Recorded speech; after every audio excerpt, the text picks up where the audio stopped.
정리해서 검정고시생에게 그럼 가장 알맞은 전형은 무엇이냐?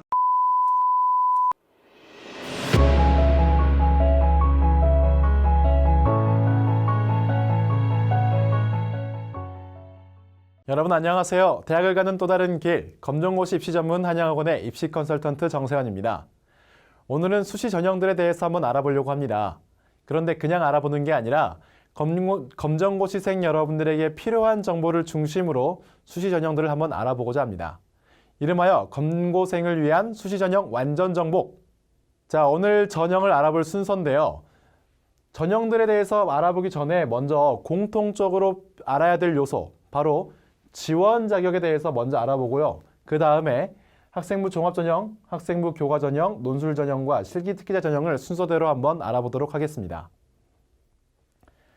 자, 먼저 지원 자격입니다. 자, 사실 검정고시생 여러분들이 가장 어려워하는 부분이 이 부분인 거거든요. 내가 어떤 학교, 어떤 학과에 지원하고 싶고 어떤 전형을 지원하고 싶은데 내가 지원이 가능한 건지 아니면 지원할 수 없는 건지 이게 판단하기 되게 힘들잖아요. 어떻게 판단해야 되는지 한번 알아보도록 하겠습니다. 대학에서 제공하고 있는 모집 요강에 들어가 보면 이러한 문장들을 우리는 볼 수 있습니다. 고등학교 졸업자 또는 법령에 따라 이와 같은 수준 이상의 학력이 있다고 인정되는 자. 이런 문장. 자, 검정고시생들은 말 그대로 고졸 검정고시를 본 거잖아요. 그 시험에 합격하게 된다면 고등학교를 졸업한 것과 같은 학력이다라고 인정되는 시험인 거거든요.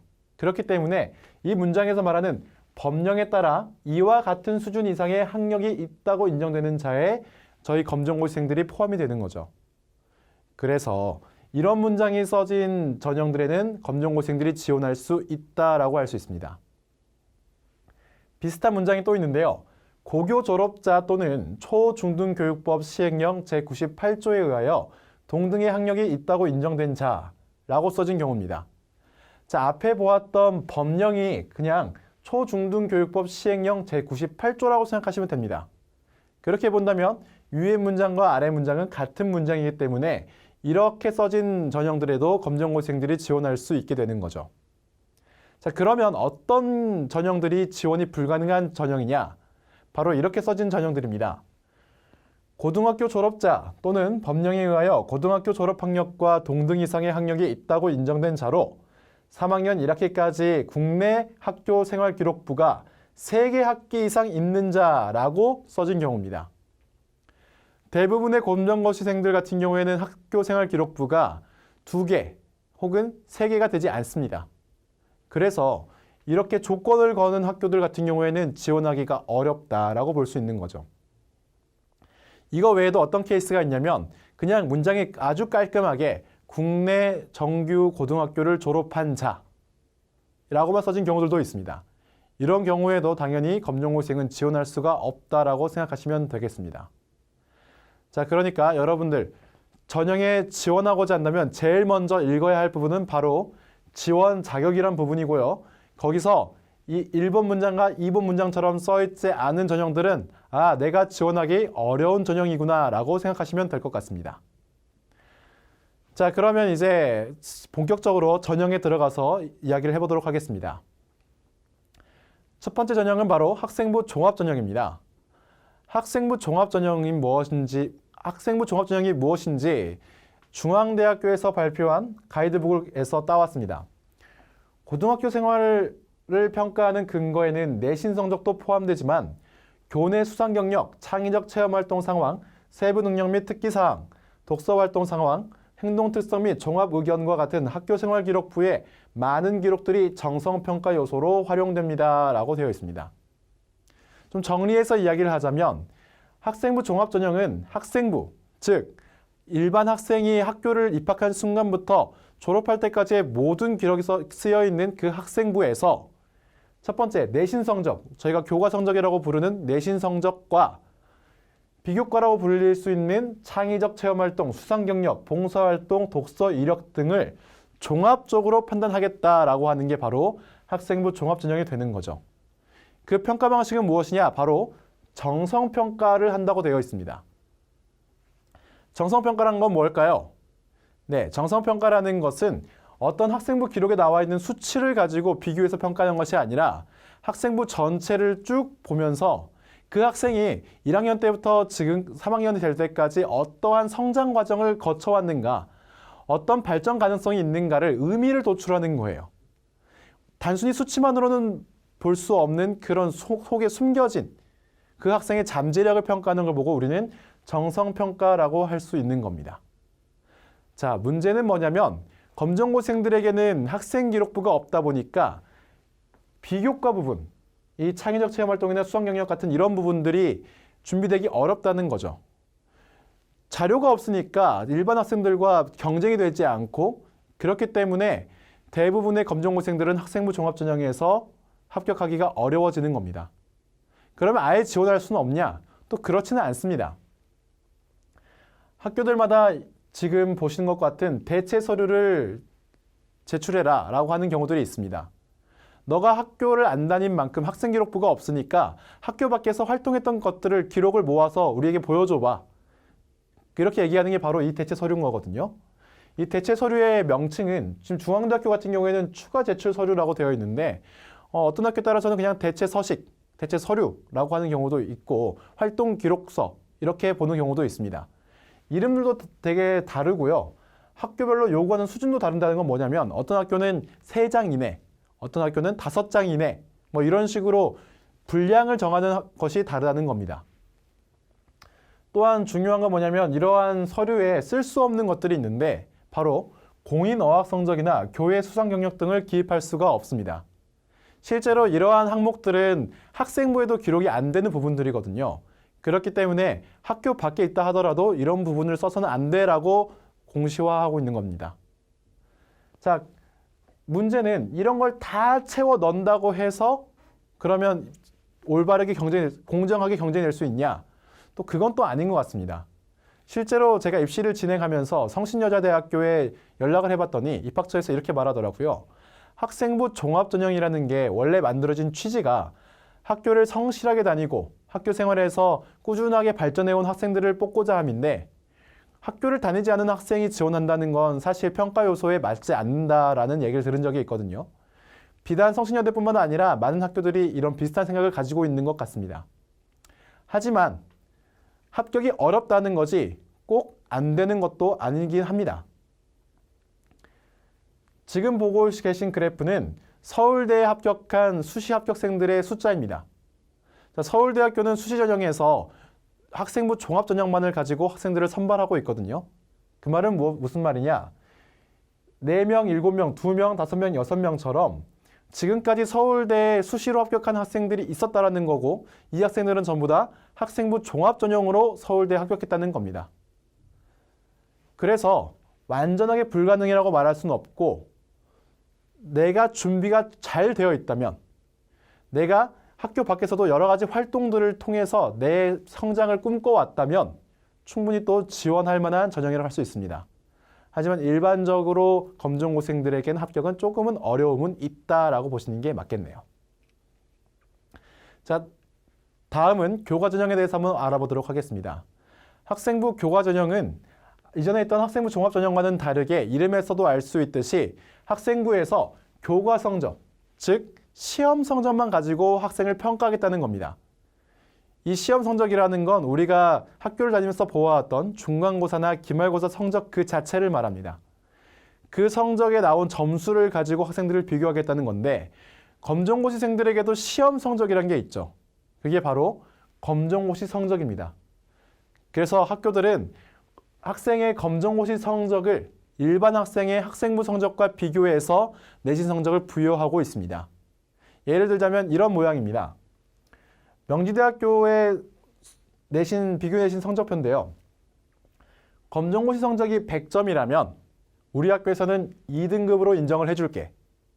95점 이상이면 3등급으로 인정을 해줄게. 85점 이상이면 4등급, 80점 이상이면 5등급이라고 인정해줄게 라고 하는 게 바로 비교 내신이라고 할 수 있습니다. 그러니까 이전에 5등급, 6등급 받던 학생부 기록을 갖던 친구들이 학교를 그만두고 나와서 검정고시로 100점, 95점을 맞으면 2등급, 3등급의 성적을 얻어갈 수 있는 거죠. 자, 문제는 뭐냐면 이 비교 내신의 기준이 학교마다 다 다르다는 겁니다. 하나를 더 보도록 하겠습니다. 강원대학교입니다. 강원대학교도 검정고시 성적이 100점이면 2등급을 주겠다고 이야기하고는 있어요. 그런데 그 다음을 보니까 3등급이 99점이어야 돼요. 98, 97은 4등급, 96, 95점은 5등급입니다. 문제는 뭐냐면 지금 현재 강원대학교와 명지대학교는 전부 다 과목별 성적을 기준으로 하고 있는데 검정고시 시험이라는 게 한 문제만 틀려도 96점이 돼버리거나 95점이 되어버리죠. 그 말은 내가 한 문제를 틀려서 96점을 받게 되면 명지대학교에서는 95 이상이니까 3등급을 받게 되는데 강원대학교에 가게 되면 96점 5등급을 받게 된다라고 되는 거죠. 그래서 교과 전형으로 지원을 할 때에는 그 학교가 검정고시생들에게 주는 비교내신이 어떻게 적용되는가, 환산 점수가 어떻게 적용되는가를 정확히 보고 어떤 학교가 유리한지, 어떤 학교가 불리한지를 잘 파악하신 다음에 지원하셔야겠습니다. 이 교과 전형은 유형이 크게 세 가지로 나눠볼 수 있는데요. 첫 번째가 바로 오직 교과 성적, 즉 검정고시 성적만 가지고 지원하는 경우입니다. 대표적으로 성공회대학교와 성결대학교 등을 들 수 있는데요. 다른 요소 없이 그냥 검정고시 성적만 가지고 가도 전형에 지원할 수 있게 되죠. 근데 문제는 뭐냐면 이렇게 전형을 진행하는 학교가 그렇게 많지 않다는 거죠. 그러면 여기에 뭘 더 섞을 수 있느냐? 바로 면접입니다. 교과 성적, 즉 학생부 성적에다가 추가로 면접을 준비해서 면접을 보게 되면 명진대, 삼육대, 안양대 등 이런 대학들에 더 지원할 수 있게 되는 겁니다. 하나를 더 섞을 수 있는데 그게 뭐냐면 바로 수능 최저입니다. 학생부 내신 성적에 수능 최저 기준을 같이 섞는 거죠. 이렇게 된다면 갈 수 있는 대학의 폭이 훨씬 넓어집니다. 대표적으로 인천대학교, 가천대학교, 경북대학교 등이 될 수 있고 이 경북대처럼 지역에 있는 국립대들은 대부분 다 교과에 수능 최저로 검정고시생들이 지원할 수 있게 되어 있습니다. 심지어 점수도 좀 후한 편이고요. 그렇다면 검정고시생이 학생부 교과 전형을 준비한다고 한다면 단순히 검정고시 고득점만으로 대학을 목표로 하는 게 아니라 면접이나 수능 최저를 섞어서 준비를 한다면 앞으로 훨씬 더 높은 대학, 훨씬 더 많은 대학에 지원할 수 있게 되고 합격 확률도 훨씬 높아질 수 있는 거겠죠. 자, 다음은 논술 전형입니다. 논술 전형이라는 것은 설명드리자면 주어진 제시문을 읽고 주어진 조건에 맞추어 자신의 생각을 논리적으로 써내려가는 것을 보고 우리는 논술이라고 할 수 있습니다. 크게 인문 논술과 수리 과학 논술로 나눌 수 있는데 자, 중요한 건 뭐냐면 이 논술 전형이라는 게 글짓기가 아닌 글쓰기라는 겁니다. 이게 무슨 차이냐? 글짓기는요, 우리가 초등학교, 중학교 때 해왔던 백일장, 독후감 쓰기 이런 걸 보고 우리는 글짓기라고 얘기합니다. 내가 어떤 거에 대한 느낌이나 나의 생각, 나의 주장 이런 것들을 쓰는 걸 보고 우리는 글짓기라고 하고요. 글쓰기는요, 주어진 제시문이나 주어진 자료를 바탕으로 근거를 도출해서 논리적인 글을 쓰는 겁니다. 내 생각만 쓰는 게 아니라 문제가 요구하는 답변, 그 답변을 써내려가는 거죠. 그래서 어렸을 때 저는 시도 지어본 적 있고 소설도 쓰고 글 잘 써요. 그렇다고 해서 무턱대고 논술을 지원하면 안 된다라는 거죠. 이건 다른 영역인 겁니다. 자, 논술을 지원하면서 또 중요하게 생각해야 될 건 뭐냐면 그 논술의 출제 범위가 고교 교육과정이라는 거예요. 즉 수능의 범위라는 거죠. 이제 검정고시만 막 합격한 친구들 같은 경우에는 사실 수능 공부를 해보지 않은 것과 같습니다. 근데 이런 친구들이 나는 이제 지원 자격이 되니까 논술 써서 좋은 대학 갈래요. 제대로 논술을 쓸 수 있을까요? 문제 출제 범위 자체가 수능 범위인데 수능을 공부하지 않은 친구가 그 문제를 풀 수 있을까요? 제가 뒤에 보여드리겠지만 아마 어려울 겁니다. 그래서 논술을 지원하는 학생들 같은 경우에는 반드시 수능 영역을 같이 공부를 해줘야 한다는 걸 알 수 있습니다. 논술 전형에서는 대부분 논술 비교 내신을 적용합니다. 논술 비교 내신이란 건 뭐냐면 논술 성적을 기준으로 학생부 성적을 부여한다는 겁니다. 물론 학생부 성적의 반영 비율이 높지는 않지만 그래도 논술 반영은 되는 거기 때문에 어떻게 반영되는지는 알아야겠죠. 크게 두 가지 방법이 있습니다. 첫 번째는 바로 논술 성적에서 얻은 논술로 받은 성적을 그대로 학생부 성적으로 반영하는 겁니다. 예를 들자면 논술 성적이 80점이었다. 그러면 학생부 성적도 80점에 준하는 성적을 받는 거죠. 논술 성적이 50점이었다. 그러면 학생부 성적도 50점에 준하는 점수를 받는 겁니다. 이게 첫 번째 방법이고요. 두 번째 방법은 내 논술 성적을 받으면 그 성적을 기준으로 나랑 같은 성적을 받은 학생들이 있을 거 아니에요? 그 학생들의 학생부 성적의 평균값을 저에게 주는 겁니다. 그러니까 내가 80점을 받았으면 같은 80점을 받은 친구들, 그런 학생들의 학생부 성적을 나도 얻는 거고, 내가 논술 점수가 50점이었다? 그러면 50점을 받은 학생들의 학생부 성적을 제 학생부 성적으로 가져오는 거죠. 자, 어떤 게 더 유리하고 불리하냐는 본인의 논술 성적이나 학생부 이런 기록들에 따라서 달라질 수 있으니 꼼꼼히 좀 따져봐야겠습니다. 자, 그러면 실제로 논술 시험이 어떻게 출제되는지 한번 보도록 하겠습니다. 자, 여러분들 글씨가 잘 안 보이겠지만 여기 보시면 제시문 가라고 되어 있는데요. 이 내용을 보면 소설입니다. 실제 연세대학교 논술 출제, 모의 논술로 출제된 문제들인데 제시문이 이렇게 소설로 주어지고 문학작품으로 주어지거나 아니면 제시문 나에서 보는 것처럼 영어 지문으로 이루어지는 경우들이 있는 겁니다. 그리고 문제를 읽어보게 되면 자유의지와 결정론의 관계에 관하여 제시문 나에 나타난 양립론자의 입장을 분석하고 이를 기초로 제시문 다와 라를 평가하시오라고 되어 있죠.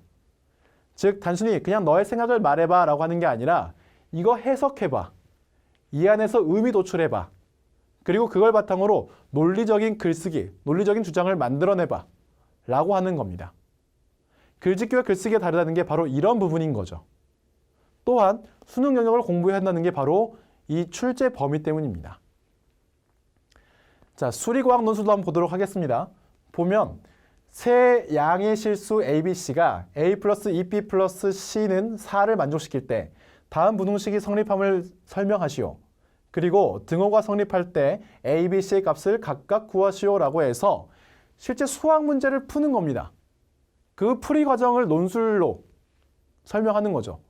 과학도 마찬가지입니다. 과학의 어떤 현상, 원리들 이런 것들에 대해서 실생활에서 나온 것들을 제시문을 주고 원리 도출해봐라.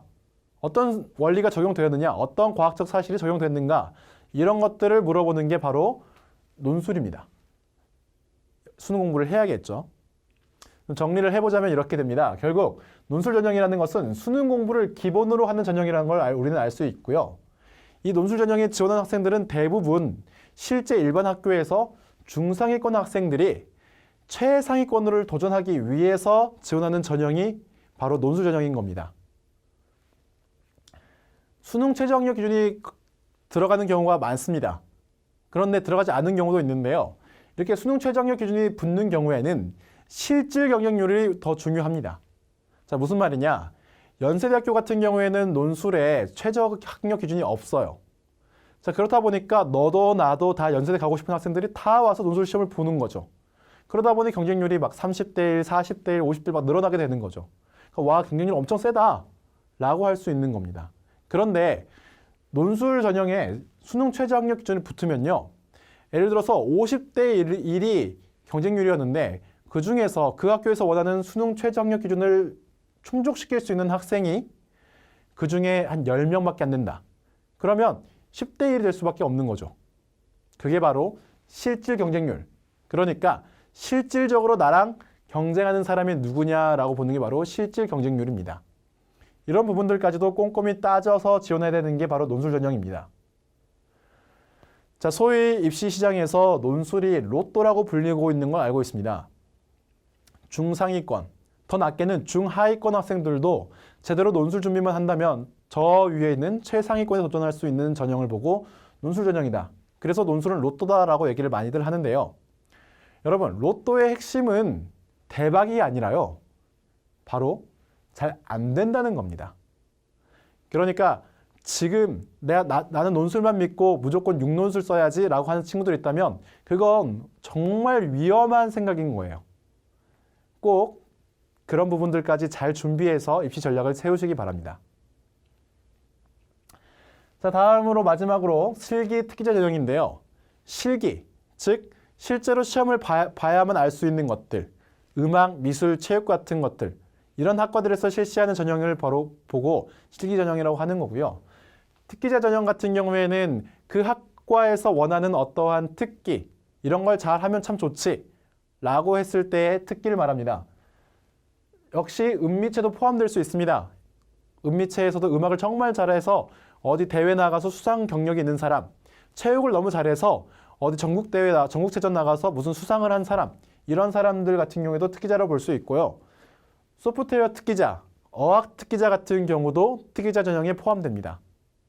그런데 중요한 건 뭐냐면 이 특기자 전형은 특히 특기자 전형에 있어서 특기자 전형은 어떠한 그 특기만을 가지고 뽑는 게 아니라 그 특기를 가지고 있는 것이 기본 지원 자격이 되는 거고 그 뒤에 평가되는 요소들은 대부분 학생부 종합의 요소들과 비슷합니다.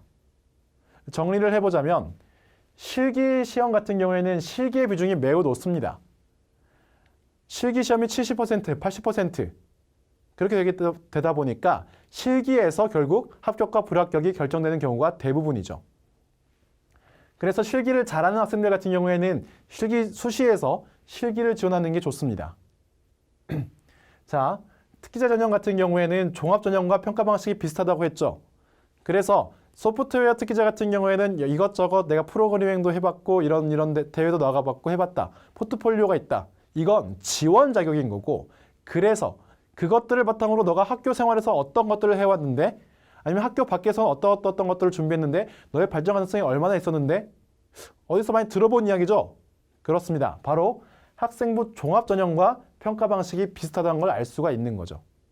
그 말은 학생부 종합 전형과 마찬가지로 특기자 전형 또한 검정고시생들이 합격하기는 어려움이 있다라고 알 수 있습니다. 마지막으로 해당 학과로만 진학이 가능한데요. 이걸 좀 오해하고 있는 분들이 많아서 설명을 드리려고 해요. 자, 어학 특기자로 내가 지원을 하게 되면 그 전형으로 합격을 하면 내가 그 학교에 어느 학과든지 들어갈 수 있다? 그렇지 않습니다. 특기자 전형은요. 그 학과에서 필요한 특기를 요구하는 거예요. 학과에서. 그렇기 때문에 이런 특기자 전형으로 지원을 하게 된다는 건 결국 학과를 지정하고 지원하는 겁니다. 컴퓨터를 잘해서 들어왔으면 컴퓨터 관련 소프트웨어 학과를 들어가는 거고 영어를 잘해서 들어왔으면 영어학과, 중국어를 잘해서 들어왔으면 중국어 학과로 들어가는 게 맞는 거죠. 중국어를 잘해서 들어왔는데 갑자기 역사학과, 사회학과 이런 데 들어갈 수가 없게 되는 겁니다. 그러니까 특기자 전형은 학과를 지정하는 전형이다라고 여러분들이 꼭 기억해 주셔야겠습니다. 자, 지금까지 전형들에 대해서 쭉 알아봤는데요. 한번 종합적으로 정리를 한번 해보도록 하겠습니다. 정리해서 검정고시생에게 그럼 가장 알맞은 전형은 무엇이냐 한번 보도록 하죠. 학생부 종합전형은요. 지원은 가능했습니다. 그러나 합격 확률이 매우 낮은 전형이라고 설명을 드렸습니다. 하지만 그럼에도 불구하고 만약 내가 포트폴리오, 즉 내가 학교 밖에서 준비했던 것들, 활동했던 것들이 많은 자료가 준비되어 있다면 지원해봄직도 한 전형입니다. 세모 정도라고 할 수 있죠. 학생부 교과 전형은요. 내신 성적, 즉 시험 성적만 가지고 학생을 평가한다고 했습니다.